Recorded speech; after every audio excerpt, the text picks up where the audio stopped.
மத்திய அரசின் கவனத்தை ஈர்க்கும் விதமாக டெல்லியில் போராட்டம் நடத்தி வரும் தமிழக விவசாயிகள் தங்களின் ஒரு பக்க மீசையை மழித்து போராட்டத்தில் ஈடுபட்டனர்.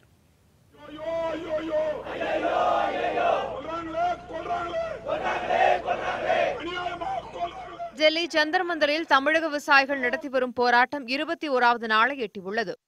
ஒவ்வொரு நாளும் ஒவ்வொரு வகையில் போராட்டம் நடத்தும் விவசாயிகள் இன்று தங்கள் ஒரு பக்க மீசை எடுத்து மத்திய அரசுக்கு தங்கள் எதிர்ப்பை வெளிப்படுத்தினர். இந்நிலையில் பஞ்சாப் மாநில விவசாயிகள் சங்கத்தினர் தமிழக விவசாயிகளை நேரில் சந்தித்து ஆதரவு தெரிவித்தனர். They are sitting here for the last 20 days.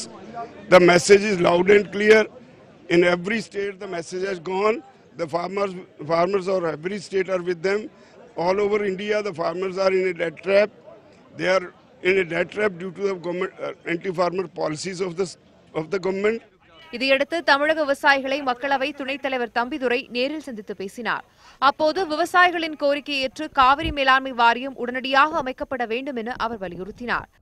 இப்பொழுது தண்ணீர் இல்லாமல் ஒரு காவிரியில் தண்ணீர் இல்லை. காரணம் இங்கே கர்நாடகத்தில் தண்ணீர் தரவில்லை. அது மட்டுமல்லாமல் குடிப்பதற்கு தண்ணீர் இல்லாமல் கிராமப்புற மக்கள் அவதிப்பட்டுக் கொண்டிருக்கிறார்கள். விவசாயம் அழிந்து வருகிறது. குடி தண்ணீர் பிரச்சனை பெருகிக் கொண்டு வருகிறது. ஆகவே தீர்க்க வேண்டும் என்றால் காவிரி மேலாண் உடனடியாக அமைக்க வேண்டும் என்பதுதான் அது அனைத்து இந்திய அண்ணா திராவிட முன்னேற்ற கழகத்தினுடைய கோரிக்கை அதுதான்.